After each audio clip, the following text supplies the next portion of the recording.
there must have been some big characters back in those days, between like 97 and 99. Who were the big characters in the dressing room?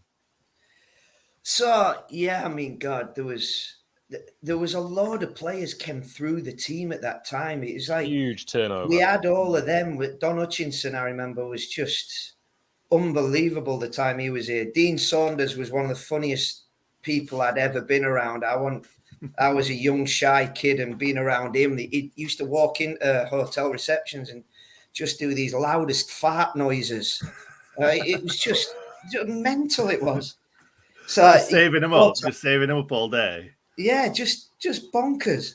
We had Bobby Ford was like just a quiet, lively. I'm going to say he weren't a big character. I like Bobby Ford a lot. He was real good with me. Was Bobby Ford, but Reg Holsworth, obviously, he was dead good. I was being a young lad. I was scared to death of Simon Tracey. He was horrendous for the young lads. He was a proper nightmare. But what did he do then, Simon Tracey? What? We used to have to do. I was at the age where I'd be like the sub in the reserves, or the sub on the first team, and you have to warm the goalies up. And you just didn't want to do it. If you tried putting a cross in and you missed it, it was like the stadium, there weren't enough people in it. If it was a reserve game, there was nobody in the stadium, and all you'd have was him effing and blinding at the top of his voice at you. In the first team, he'd be doing it, and there'd be like a couple of thousand, so it was loud enough for everybody to hear and laugh at you. So he was just horrible. And so, yeah, but I mean, he bullied you and made you better for it, you know. So, yeah, going through that time, Fjortoft was there, Dean Saunders, Holsworth. There was just a load of them that were. Paul McGrath, was he there then? Who? Paul McGrath. Paul McGrath, yeah. When I was in my first year, Paul McGrath came through, yeah, but he very rarely trained. He only turned up for the game days, which is, you know, living the dream. He was, wasn't he? Yeah, he was. What about Tri Dellis? Was he quiet?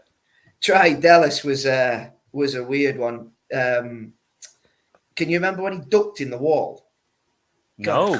I mean, he's about 6'7". How does he even do that?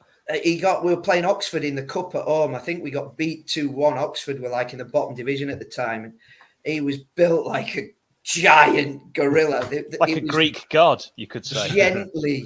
Gently looped over the wall, and he turned his back and ducked out the way we got beaten. Yeah, that was controversial in the dressing room afterwards. He hadn't seen many of them fights in Greece before he came here, that's for sure. Who were the ringleaders then in going for him? Oh, it was just at the time we had like the blend of the Cockneys and then, you know, the Scottish and the Northern, just everybody. It was mayhem. I wasn't ready for it. You know, that team that got to the playoffs, we had some big characters that year that were really aggressive. I tell you, it was good that not many will talk about that often was Lee Sanford. Oh, we love Lee Sanford. Nick and I are big fans. God, he was brilliant that year, wasn't he? And he was aggressive as anything as well, Sandy was. Yeah, no nonsense. I met Lee Sanford in Cardiff, and he came back to watch United in that unfortunately awful playoff final against Wolves. Such a nice guy. And, we've got a lot of time for Sandy.